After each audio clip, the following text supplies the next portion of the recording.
Whenever the market drops, it can be quite a scary feeling, as there's red everywhere, headlines are screaming crash, and everyone starts to wonder if it's time to sell.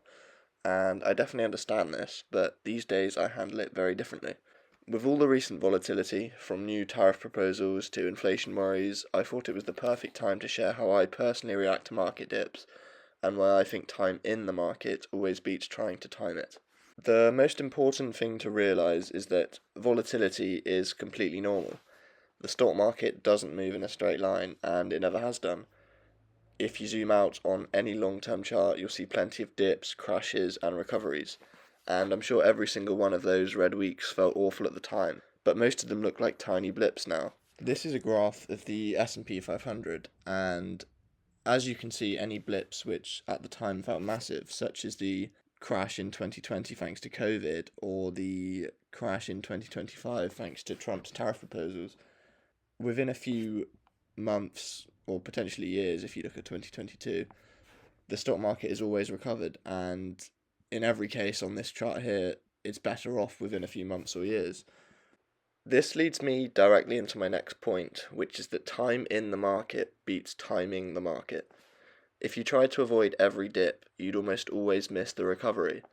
There's data showing that missing just a few of the market's best days can cut your long-term returns in half. So instead of trying to keep guessing where the bottom is, I just stay consistent, keep investing, keep holding, and let time do the heavy lifting. As I've only been invested for the past 6 or 8 months, there aren't many examples from my own portfolio I can give, but one that comes to mind is this one here.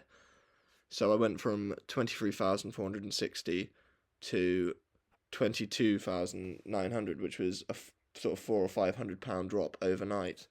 And did I panic and sell? No. And as a result, a month later, I had recovered, and in the month following that, I saw significant increases.